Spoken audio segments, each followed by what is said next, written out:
Welcome to tea shorts. ద్రవ్యము, ద్రవ్యోల్బణము, banking.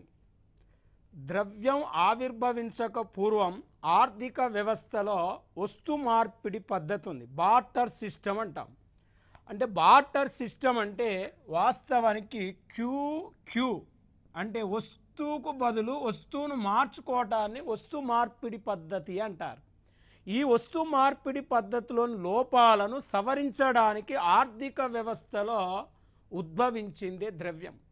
అంటే ద్రవ్యం ఆవిర్భవించక పూర్వం అంటే వస్తువులంటే బాణాలు కానీ, ఏనుగు దంతాలు కానీ, పొగాకు కానీ, పశువులను కానీ, ధాన్యాన్ని కానీ మధ్యవర్తిగా వాడేవారు. ఈ వస్తు మార్పిడి పద్ధతిలో అనేక లోపాలు ఉన్నాయి.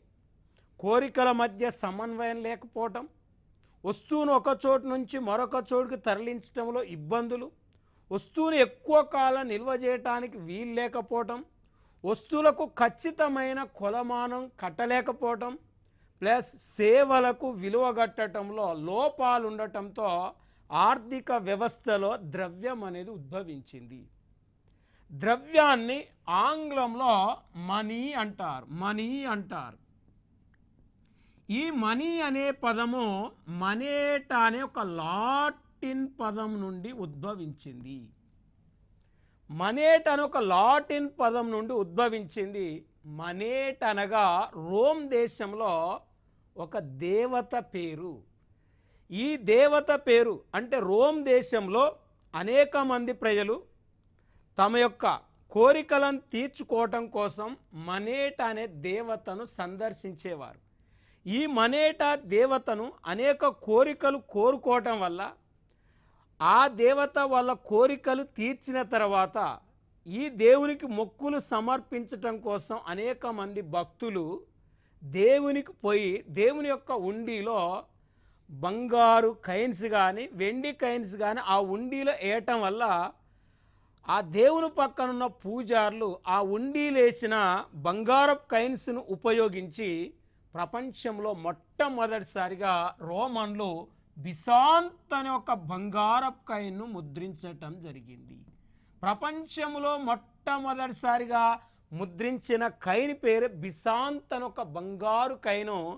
ఇది క్రీస్తు పూర్వం 700 సంవత్సరంలో రోమ్ దేశంలో లిడియా అనే ప్రాంతంలో ఈ రోమన్లు మొదటిసారిగా బిసాంత్ అనే బంగారు నాణ్యాలను ముద్రిస్తే, భారతదేశంలో క్రీస్తు పూర్వమే మౌర్యుల కాలంలో మెయిన్గా పనా అనే ఒక వెండి కాయిన్స్ను ముద్రించడం జరిగింది. అంటే మన దేశంలో మొదటిసారిగా ముద్రించిన కాయిన్ పేరు పనా, ప్రపంచంలో మొదటిసారిగా ముద్రించిన కాయిన్ పేరు బిసాంత్. బిసాంత్ అనేది బంగారపు కాయిను, పనా అనేది వెండి కాయిను. ఈ విధంగా ద్రవ్యం అనేది ఉద్భవించింది. మరి ద్రవ్యం ఉందా, వస్తు మార్పిడి పద్ధతి ముందా అంటే వస్తు మార్పిడి పద్ధతి ముందు. ఆ వస్తు మార్పిడి పద్ధతిలో లోపాలు సవరించడానికే ద్రవ్యం అనేది వెలుగులోకి వచ్చింది. మరి ద్రవ్య ఆర్థిక వ్యవస్థలో అనేక లోపాలు ఉన్నాయి కాబట్టి ప్రజెంట్ ప్రపంచ దేశాలన్నీ ద్రవ్యానికి బదులు నగదు రహిత ఆర్థిక వ్యవస్థను అనుసరిస్తున్నాయి. డబ్బు లేకుండా ఫోన్పేల ద్వారా, గూగుల్ పేల ద్వారా, ఆన్లైన్ ద్వారా, క్రెడిట్ కార్డుల ద్వారా, డెబిట్ కార్డుల ద్వారా, పేటిఎంల ద్వారా అంటే ఆర్థిక లావాదేవీలు జరిపే ఆర్థిక వ్యవస్థనే క్యాష్లెస్ ట్రాన్సాక్షన్ సిస్టమ్ అంటారు. దీన్నే నగదు రహిత ఆర్థిక వ్యవస్థ అంటారు. అంటే ప్రజెంట్ ప్రపంచ దేశాలన్నీ ఎక్కువగా అనుసరిస్తున్న ఆర్థిక వ్యవస్థను నగదు రహిత ఆర్థిక వ్యవస్థ అంటారు. అంటే డబ్బు లేకుండా వ్యాపార కార్యకలాపాలు నిర్వర్తించే ఆర్థిక వ్యవస్థనే మనం క్యాష్లెస్ ట్రాన్సాక్షన్ సిస్టమ్ అంటాం. అంటే నగదు రహిత ఆర్థిక వ్యవస్థ ముందు మానిటరీ సిస్టమ్ ఉంది, మానిటరీ సిస్టానికి ముందు బార్టర్ సిస్టమ్ ఉంది. అంటే బార్టర్ సిస్టంలో లోపాలు సవరించడానికి మానిటరీ సిస్టమ్ వచ్చింది. మానిటరీ సిస్టంలోనే అనేక లోపాలను సవరించడంలో ఇక్కడ నగదు రహిత ఆర్థిక వ్యవస్థ అనేది వచ్చింది. మరి ఇప్పుడు మనం జనరల్గా మనం తీసుకుంటే ఈ మనీ అనేది జనరల్గా మనకు మనేట్ అనే ఒక లాటిన్ పదం నుంచి ఉద్భవించింది అంటాను. మనేట్ అనేది ఒక దేవత పేరు. ఆ దేవత పేరు మీదనే మొదటిసారిగా బిసాంత్ అనే బంగారు కాయిన్స్ను ముద్రించడం జరిగింది. మరి ఇక్కడ ద్రవ్యము అంటే వాస్తవానికి మనీ అంటే ఏంటిది? అంటే వాస్తవానికి ద్రవ్యం అనగా, దీనికి వాకర్ అనే ఒక ఆర్థికవేత్త నిర్వచనం చెప్పటం జరిగింది. Money is what money does. Money is what money does. Money is what money does అంటే ద్రవ్యం ఏం చేస్తుందో అదే ద్రవ్యం అన్నాడు. ద్రవ్యం ఏం చేస్తుందో అదే ద్రవ్యం అంటే వాస్తవానికి వినిమయ మాంద్యంగా, విలువల కొలమానంగా ద్రవ్యం ఉపయోగపడుతుంది. అంటే ప్రజల యొక్క కోరికలను తీర్చుకోవటానికి ద్రవ్యాన్ని మధ్యవర్తిగా వాడతారు. దాన్ని వినిమయ మాంద్యం అంటామండి. విలువల కొలమానం అంటే దూరాన్ని కిలోమీటర్లో కొలుస్తాం, బరువుని కేజీలో కొలుస్తాం, పాలను లీటర్లో కొలుస్తాం, వస్తు సేవలను ద్రవ్య రూపంలో కొలుస్తాం. కాబట్టి వినిమయ మాంద్యంగా, విలువల కొలమానంగా ఉపయోగపడుతుంది ద్రవ్యం. అందుకే money is what money does అంటే ద్రవ్యం ఏం చేస్తుందో అదే ద్రవ్యంగా మనం చెప్పవచ్చు. ఇప్పుడు మనం ద్రవ్యం రకాలను పరిశీలించినట్లయితే టైప్స్ ఆఫ్ మనీ. నెంబర్ 1 వస్తు ద్రవ్యం, గూడ్స్ మనీ అంటాం.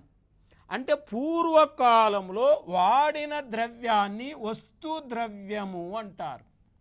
ఎగ్జాంపుల్ ధాన్యం కానీ, పశువులు కానీ, పొగాకు కానీ, బాణాలు కానీ, ఏనుగు దంతాలు కానీ ఉపయోగించి ప్రజలు కోరికలు తీర్చుకోవటాన్ని వస్తు ద్రవ్యము అంటారు. అంటే ద్రవ్యానికి ముందు ప్రపంచ దేశాల్లో వస్తు ద్రవ్యమే ఉంది. అంటే వస్తు రూపంలో ఉండే ద్రవ్యాన్ని వస్తు ద్రవ్యం అంటారు.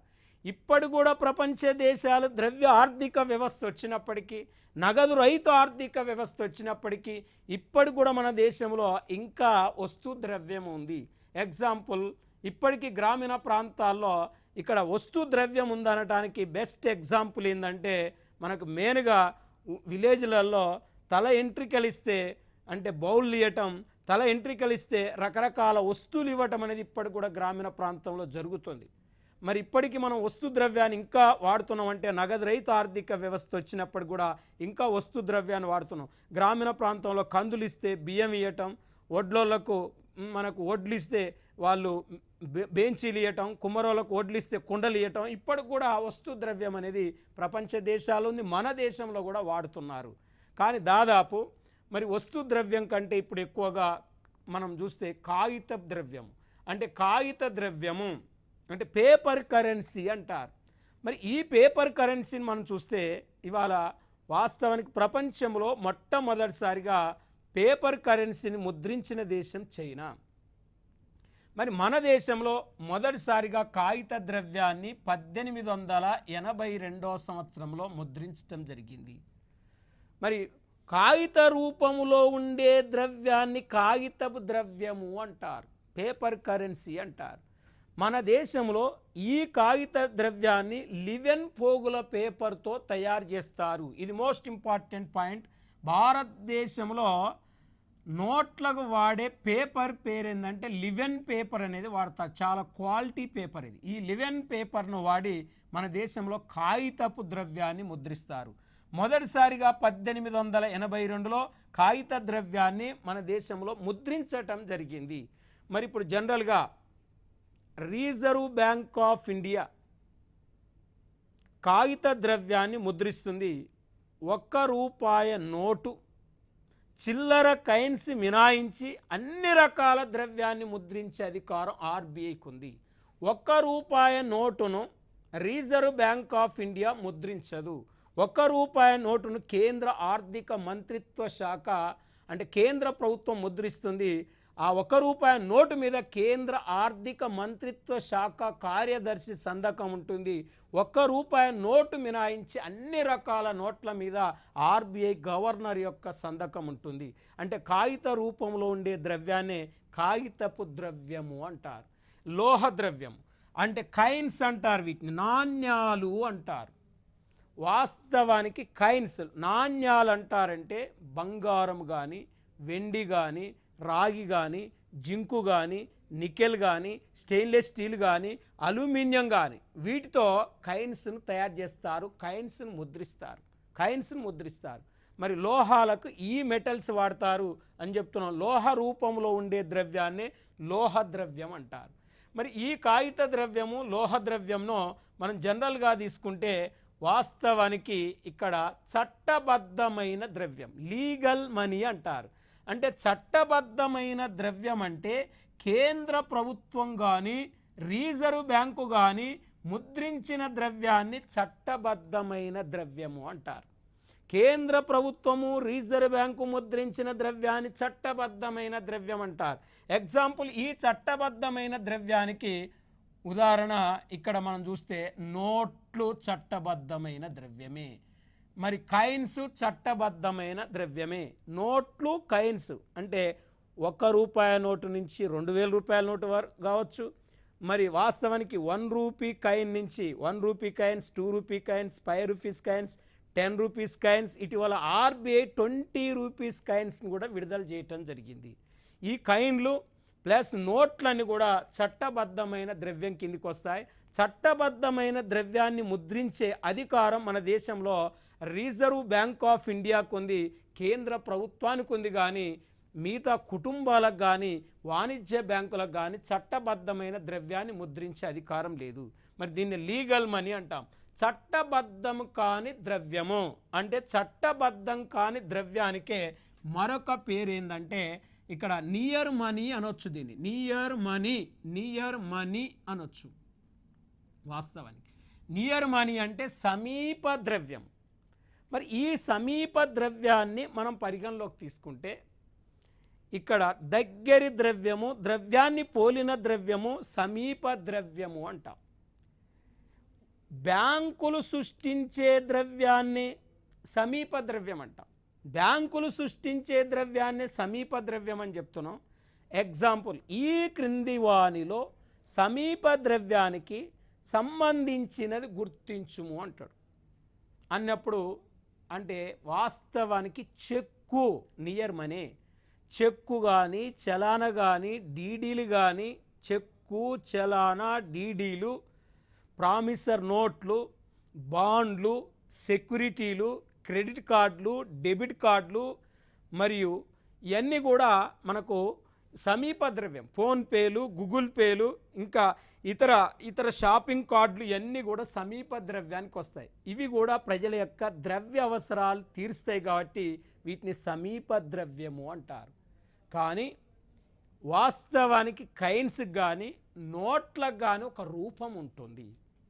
కానీ ఇవాళ ప్రపంచ దేశాలన్నీ నగదు రహిత ఆర్థిక వ్యవస్థ వైపు వెళ్తున్నాయని చెప్తున్నాం. ఈ నగదు రహిత ఆర్థిక వ్యవస్థలో భాగంగా క్యాష్లెస్ ట్రాన్సాక్షన్ సిస్టంలో భాగంగా మనం చూస్తే డిజిటల్ కరెన్సీ.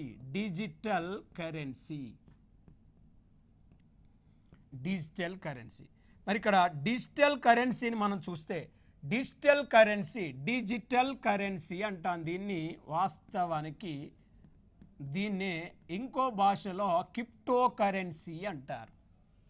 అంటే డిజిటల్ కరెన్సీకే మరొక పేరు క్రిప్టో కరెన్సీ, పర్సనల్ కరెన్సీ అంటారు. దీన్ని మనం చూడలేము, దీన్ని మనం తాకలేము, దీనికి ఒక భౌతిక రూపం ఉండదు, దీనికి ఒక స్పర్శ ఉండదు. అంటే కంప్యూటర్లలో సృష్టించే కరెన్సీని మనం డిజిటల్ కరెన్సీ అంటాం. వాస్తవానికి 2009వ సంవత్సరంలో మొట్టమొదటిసారిగా డిజిటల్ కరెన్సీగా సృష్టించబడిన కరెన్సీ ఏంటంటే బిట్ కాయిన్. అంటే బిట్ కాయిన్ అనేది మొదటిసారిగా డిజిటల్ రూపంలో తయారు చేయబడ్డ కరెన్సీ. దీనిని 2009వ సంవత్సరంలో సంతోషి నాకోమోటో అనే వ్యక్తి రూపొందించడం జరిగింది. అంటే ప్రపంచంలో మొదటిసారిగా డిజిటల్ కరెన్సీని రూపొందించిన మహానుభావుడు సంతోషి నాకోమోటో అనే వ్యక్తి మొదటిసారిగా డిజిటల్ కరెన్సీని సృష్టించడం జరిగింది. దీన్ని ఎలక్ట్రానిక్ కరెన్సీ అని అంటారు. ఆల్రెడీ చెప్పాను, దీనికి ఒక భౌతిక రూపం ఉండదు, దీన్ని తాకలేము, చూడలేము అని చెప్పినాం. అయితే వాస్తవానికి మనం జనరల్గా మనం ఒక్కసారి చూస్తే 2019వ సంవత్సరంలో రిజర్వ్ బ్యాంక్ ఆఫ్ ఇండియా ఈ డిజిటల్ కరెన్సీని నిషేధిస్తూ ఒక చట్టం తీసుకొచ్చి కూడా ఆ చట్టాన్ని అమలు చేయకుండా మళ్ళీ 2020 నుంచి కూడా డిజిటల్ కరెన్సీని మళ్ళీ మన రిజర్వ్ బ్యాంక్ ఆఫ్ ఇండియా అనుమతించింది. 2022-23 బడ్జెట్లో, ఇది మోస్ట్ ఇంపార్టెంట్ పాయింట్, 2022-23 బడ్జెట్లో మన దేశంలో డిజిటల్ కరెన్సీ యొక్క లావాదేవీల మీద వచ్చే ఆదాయం మీద 30% ట్యాక్స్ కూడా విధించటం జరిగింది. అంటే ఈ డిజిటల్ కరెన్సీని నిషేధించాలని ఆర్బీఐ 2019లో ఒక చట్టం తీసుకొచ్చింది. మళ్ళీ ప్రపంచ దేశాలన్నీ డిజిటల్ కరెన్సీ అనుసరిస్తున్న నేపథ్యంలో 2020 సంవత్సరంలో రిజర్వ్ బ్యాంక్ ఆఫ్ ఇండియా ఈ చట్టాన్ని ఉపసంహరించుకొని కేంద్ర ప్రభుత్వం ఇలా 2022-23 బడ్జెట్లో, అంటే మనం ఆన్లైన్లో కొనుగోలు చేసే కరెన్సీని డిజిటల్ కరెన్సీ అంటాం. ఈ ఆన్లైన్లో డిజిటల్ కరెన్సీని కొని ఆన్లైన్లో డిజిటల్ కరెన్సీ అమ్మినప్పుడు ఆ వచ్చే ఆదాయం మీద 30% కేంద్ర ప్రభుత్వం ట్యాక్స్ విధిస్తుంది. అంటే మన దేశం కూడా ఇవాళ డిజిటల్ కరెన్సీని ప్రోత్సహిస్తుంది. Reserve bank of India, RBI, reserve bank of India 2022 December 1వ తారీఖు నాడు ఈ రూపీని కూడా భారతదేశంలో ప్రవేశపెట్టింది. ఈ రూపీని కూడా మన దేశంలో ప్రవేశపెట్టడం జరిగింది. మరి ఈ రూపీని మన దేశంలో ప్రవేశపెట్టారు అని చెప్తున్నాం. ఇక్కడ ఈ రూపాయను కూడా రిజర్వ్ బ్యాంక్ ఆఫ్ ఇండియా మన దేశంలో విడుదల చేసిందని చెప్తున్నాం. మరి ఇంకా మనం చూస్తే భారతదేశం రూపాయికి సింబల్ ఎప్పుడు మార్చారు? భారతదేశ రూపాయి సింబల్ అనేది ప్రజెంట్ ఇది భారతదేశ రూపాయి సింబల్ ఇది. అంటే వాస్తవానికి దేవనాగర లిపి భాషలో ఉంటుంది. ఈ రూపాయి సింబల్ మీద 2009 మార్చి 5న ఒక పోటీ నిర్వహించడం జరిగింది. ఈ పోటీలో బొంబాయి ఐఐటి చెందిన ఉదయ్ కుమార్ బొంబాయి ఐఐటి చెందిన ఉదయ్ కుమార్ ఈ యొక్క రూపాయి సింబల్ మీద డిజైన్ వేయటం జరిగింది. అంటే రూపాయి సింబల్ను సూచించింది ఎవరంటే, రూపాయి సింబల్ మీద 2009 మార్చి 5న ఒక పోటీ నిర్వహిస్తే ఈ పోటీలో అనేక మంది పాల్గొనటం జరిగింది. ఆ పాల్గొన్న దాంట్లో బొంబాయి ఐఐటి చెందిన ఉదయ్ కుమార్ అనే వ్యక్తి ఈ రూపాయి సింబల్ను సూచించడం జరిగింది. ఇది ప్రజెంట్ మీరు చూడండి 2010 జూలై నుంచి ఈ రూపాయి సింబల్ని మన దేశంలో అమలు చేస్తున్నారు. ఇది దేవనాగర లిపి భాషలో ఉంటుంది. అంటే ఈ రూపాయి సింబల్ సూచించింది ఎవరు అనేది మన పోటీ పరీక్షలు అడుగుతాడు. మనం గుర్తుపెట్టుకోవాల్సింది ఏంటంటే ఉదయ్ కుమార్ పేరు గుర్తుపెట్టుకోవాలా. ఆయన ఏ స్టూడెంట్ అంటే బొంబాయిలో ఐఐటి చెందిన స్టూడెంటో ఈ సింబల్ను సెలెక్ట్ చేయటం జరిగింది. మరి ఇప్పుడు ఇది ఒకటి పోటీ పరీక్షల్లో ఇంపార్టెంట్ పాయింట్. నెక్స్ట్ మనం తీసుకుంటే మన దేశంలో ముద్రణ కేంద్రాలు, అంటే ముద్రణ కేంద్రాలు మనం తీసుకుంటే భారత ముద్రణ కేంద్రం ఇండియన్ ప్రింటింగ్ ప్రెస్. ఈ ఇండియన్ ప్రింటింగ్ ప్రెస్ ఎక్కడుంది అంటే వాస్తవానికి నాసిక్లో ఉంది. మరి ఈ నాసిక్లో ఉన్న ఇండియన్ ప్రింటింగ్ ప్రెస్ ఇక్కడ ఏం ముద్రిస్తారంటే ఎస్బీఐ చెక్కులు, ఆర్బీఐ చెక్కులు, మరి కిసాన్ వికాస్ పత్రాలు, ఇందిరా వికాస్ పత్రాలు, పోస్టల్ స్టాంపులు, money order forms plus passports, ఇవి మరి జుడిషియల్ స్టాంపులు, నాన్ జుడిషియల్ స్టాంపులు ముద్రిస్తారు ఇక్కడ. ఏది భారత ముద్రణ కేంద్రం. మరి కరెన్సీ నోట్ ప్రెస్ ఎక్కడుంది? కరెన్సీ నోట్ ప్రెస్ అంటే ఈ కరెన్సీ నోట్ ప్రెస్ కూడా నాసిక్లో, మహారాష్ట్రలోని నాసిక్లో ఉంది. కరెన్సీ నోట్ ప్రెస్ కూడా. ఇక్కడ కరెన్సీ నోట్లను ముద్రిస్తారు. 1 రూపాయి నోటు, 2 రూపాయల నోటు, 5 రూపాయల నోటు, 10 రూపాయలు, 50 రూపాయలు, 100 రూపాయలు, 2000 రూపాయల నోట్లు ఇక్కడ ముద్రిస్తారు. ఇది కరెన్సీ నోట్ ప్రెస్ ఎక్కడుంది అని చెప్పినామంటే వాస్తవానికి మహారాష్ట్రలో నాసిక్లో ఉంది. ఈ బ్యాంకు నోట్ ప్రెస్ ఎక్కడుందంటే దేవాస్లో ఉంది. మధ్యప్రదేశ్లోని దేవాస్లో బ్యాంకు నోట్ ప్రెస్ ఉంది. మరి ఇక్కడ మనం చూస్తే 20 రూపాయలు, 50 రూపాయలు, 100 రూపాయలు, 200 రూపాయల నోట్లు, 500 రూపాయల నోట్లు, 2000 రూపాయల నోట్లు ఇక్కడ ముద్రిస్తారు. ఇదివరకు 1000 రూపాయల నోటును కూడా ఇక్కడే ముద్రించేవారు. ఇప్పుడు 1000 రూపాయల నోట్ అనేది లేదు కాబట్టి మరి 20, 50, 100, 2000, మనకు 500, 200, 200, 2000 నోట్లు ఇక్కడ ముద్రిస్తారు. 20, 50, 100, 500, 200, 2000 నోట్లు ముద్రిస్తారు. ఎక్కడ? బ్యాంకు నోట్ ప్రెస్ ఎక్కడుంది? దేవాస్లో ఉంది. అంతేకాకుండా కరెన్సీ నోట్లకు వాడే ఇంకు ఫ్యాక్టరీ కూడా దేవాస్లో ఉంది. మరి అదే బ్యాంకు నోట్ ప్రెస్ అంటే దేవాస్లో ఉంది, ఇక్కడ కరెన్సీ నోట్ల ప్రెస్ ఇక్కడ ఉంది, అక్కడ ఇది bank note press, currency note press, అధునాతన కరెన్సీ నోట్ల కేంద్రాలు. ఈ అధునాతన కరెన్సీ నోట్ల కేంద్రాలను ఎక్కడ ఏర్పాటు చేయబోతున్నారంటే మరి ఇక్కడ వాస్తవానికి పశ్చిమ బెంగాల్ రాష్ట్రంలోని సాల్బోనిలో అధునాతన కరెన్సీ నోట్ల కేంద్రం ఉంది. పశ్చిమ బెంగాల్ రాష్ట్రంలో మరి సాల్బోనిలో ఉంది. తర్వాత మనకు మరి కర్ణాటకలోని మైసూర్లో మరొక అధునాతన కరెన్సీ నోట్ల కేంద్రం ఉంది. ఇక మనకు కరెన్సీ నోట్లకు వాడే వాస్తవానికి పేపర్ ప్రెస్. మరి చూడండి, పేపర్ ప్రెస్ ఇది ఇక్కడ భారత ముద్రణ కేంద్రం నాసిక్లో ఉంది, కరెన్సీ నోట్ ప్రెస్ నాసిక్లో ఉంది, బ్యాంకు నోట్ ప్రెస్ దేవాస్లో ఉంది, అధునాతన కరెన్సీ నోట్ల కేంద్రం మరి ఇక్కడ వాస్తవానికి అది పశ్చిమ బెంగాల్లో సాల్బోని, తర్వాత కర్ణాటకలో మైసూర్లో ఉంది. ఇక్కడ కరెన్సీ నోట్లకు వాడే పేపర్ ఎక్కడ తయారవుతుందంటే ఈ పేపర్ ప్రెస్ ఎక్కడ ఉందంటే మధ్యప్రదేశ్లోని ఔషంగాబాద్లో ఉందండి. మొత్తం కరెన్సీ నోట్లు అంటే నోట్లకు సంబంధించిన పేపర్ అంతా ఔషంగాబాద్లో తయారవుతుంది. ఇది జనరల్ నాలెడ్జ్లో జీకే పరంగా మనం గుర్తుపెట్టుకోవాలి. మరి ఇంకా మనం జనరల్గా చూస్తే సెక్యూరిటీ ప్రింటింగ్ ప్రెస్, ఈ సెక్యూరిటీ ప్రింటింగ్ ప్రెస్ ఎక్కడ ఉంది అంటే హైదరాబాద్లో సెక్యూరిటీ ప్రింటింగ్ ప్రెస్ ఉంది. మరి హైదరాబాద్లో సెక్యూరిటీ ప్రింటింగ్ ప్రెస్ ఉందంటే ఇది ఏం చేస్తుందంటే మొత్తం భారతదేశానికి అవసరమైన ఎక్సైజ్ స్టాంపులు ముద్రిస్తుంది. దక్షిణ భారతదేశానికి అవసరమైన పోస్టల్ స్టాంపులు ముద్రిస్తుంది security printing press. Next mints కేంద్రాలు, వీటిని నాణ్యాలు తయారు చేసే కేంద్రాలు అంటారు. వీటిని మొఘల్ చక్రవర్తి అయిన షేర్షా కాలంలో టంకశాలలు అన్నారు వీటిని. ఈ టంకశాలలు, ఈ మింట్స్ తయారీ కేంద్రాలు ఎక్కడున్నాయంటే ఒకటి ముంబైలో మింట్స్ తయారవుతాయి. తర్వాత మనం చూస్తే ఇక్కడ నోయిడాలో మింట్స్ తయారవుతాయి. తర్వాత కల్కత్తాలో మింట్స్ తయారవుతాయి, హైదరాబాద్లో మింట్స్ తయారవుతాయి. అంటే భారతదేశంలో మింట్స్ తయారీ కేంద్రాలు ఎక్కడున్నాయంటే 4 చోట్ల ఉన్నాయి మింట్స్ తయారీ కేంద్రాలు. ఒకటి ముంబై,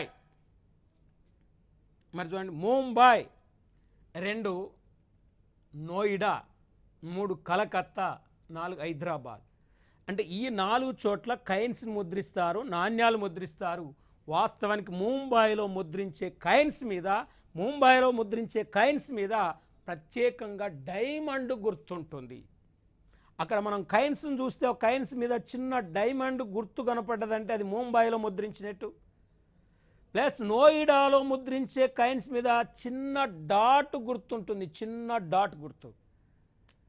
కలకత్తాలో ముద్రించే కైన్స్ మీద ఎలాంటి గుర్తులు ఉండవు. మరియు ఇక్కడ హైదరాబాదులో ముద్రించే కైన్స్ మీద మెయిన్గా స్టార్ గుర్తు, నక్షత్ర గుర్తుంటుంది. మరి ఇది మనం జనరల్గా తీసుకుంటే ఇప్పుడు మనం నెక్స్ట్ చూస్తే మన దేశంలో నోట్ల అనే దాన్ని పరిగణలో తీసుకుంటే డిమానిటేషన్, నోట్ల రద్దు అనేది ఇప్పటి వరకు మన దేశంలో 3 సార్లను నోట్లను రద్దు చేయటం జరిగింది. వాస్తవానికి మన దేశంలో నోట్ల రద్దు ఇప్పటి వరకు 3 సార్లు జరిగిందంటే 1946లో మొదటిసారి, 1978లో రెండోసారి, 2016లో మూడోసారి. అంటే డిమానిటేషన్ భారతదేశంలో ఎన్నిసార్లు జరిగింది అంటాడు అంటే 3 సార్లు జరిగింది.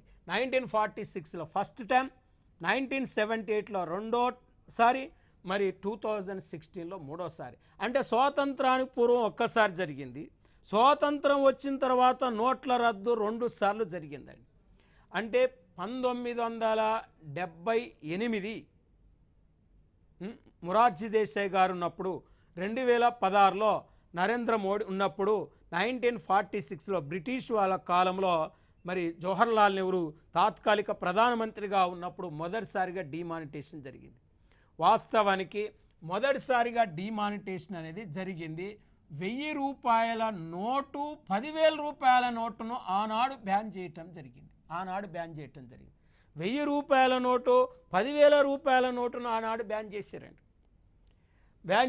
తర్వాత 1978వ సంవత్సరంలో వాస్తవానికి ఇక్కడ 1000 రూపాయల నోటును 500 అంటే 5,000 రూపాయల నోటును, 10,000 రూపాయల నోటును బ్యాన్ చేయటం జరిగింది. 2016వ సంవత్సరంలో 500 రూపాయల నోటును, 1000 రూపాయల నోటును బ్యాన్ చేయటం జరిగింది. అంటే 1000 రూపాయల నోటును బ్యాన్ చేయటం జరిగింది.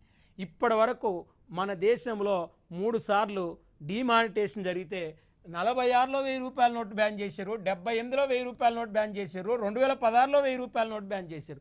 ఎక్కువ సార్లు అంటే డిమానిటేషన్ జరిగిన నోట్ ఏంటంటే 1000 రూపీస్ నోటు. అయితే మరి 46లో 1000 రూపాయలు, 10,000 రూపాయల నోటును బ్యాన్ చేస్తే 1938వ సంవత్సరంలో 1000 రూపాయల నోటును, 10,000 రూపాయల నోటును ప్రింట్ చేశారు. అంటే 38లో 1000 రూపాయలు, 10,000 రూపాయల నోటును ప్రింట్ చేసి 46లో బ్యాన్ చేసిన తర్వాత మళ్ళీ 1954వ సంవత్సరంలో ఇక్కడ 1000 రూపాయల నోటును తిరిగి రీప్రింట్ చేశారు. 5,000 రూపాయల నోటును కొత్తగా ముద్రించారు.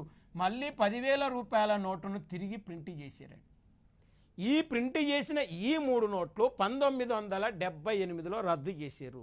రద్దు చేస్తే మన దేశంలో 1987లో తొలిసారిగా 500 రూపాయల నోటును ముద్రించారు. 87లో తొలిసారిగా 500 రూపాయల నోటును ముద్రిస్తే మళ్ళీ 1000 రూపాయల నోటును తిరిగి 2000 సంవత్సరంలో 1000 రూపాయల నోటును ముద్రించారు.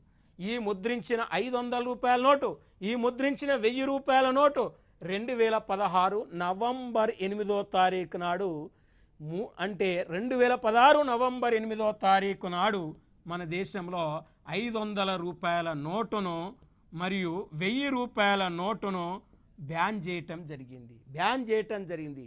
వాస్తవానికి 2016 నవంబర్ 8వ తారీఖు నాడు డిమానిటేషన్ నోట్లు రద్దు చేయటంలో ఉద్దేశం ఏంటంటే అవినీతిని అరికట్టడమే ప్రధాన ఆశయం, బ్లాక్ మనీని వెలికితీయటమే రెండో ఆశయం, పన్ను కట్టకుండా ఎగవేసిన ధనాన్ని వెలికితీయటమే మూడో ఆశయం, అధిక విలువ కలిగిన నోట్లను ఉగ్రవాద కార్యకలాపాలకు ఉపయోగించకుండా చూడటమే నాలుగో ఆశయం.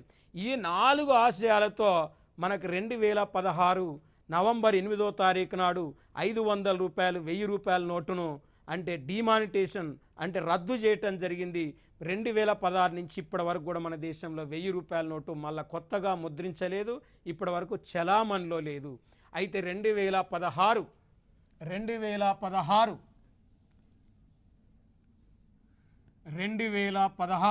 నవంబర్ 10వ తారీఖు నాడు మన దేశ చరిత్రలో మరియు కొత్త 500 రూపాయల నోటును ముద్రించారు. ఇప్పటి వరకు భారతదేశ చరిత్రలో ఎప్పుడు ముద్రించలేదు.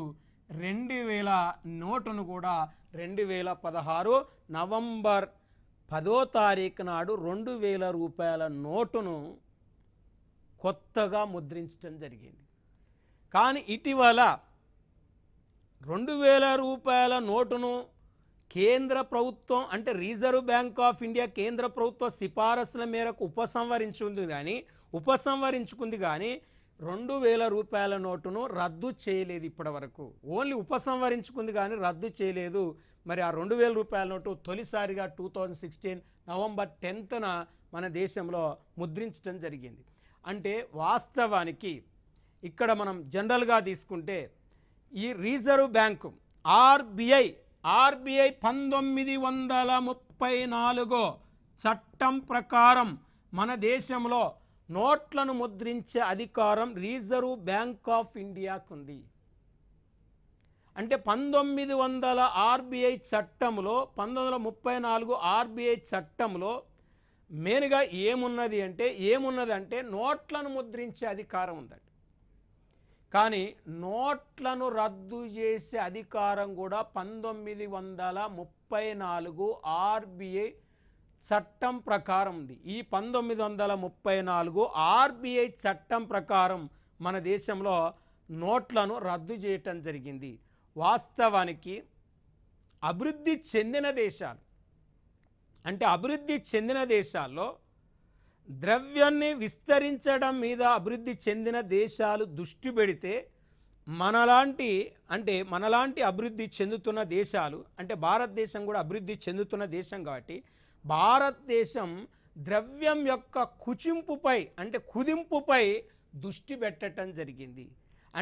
కుదించడంపై దృష్టి పెట్టడం జరిగింది.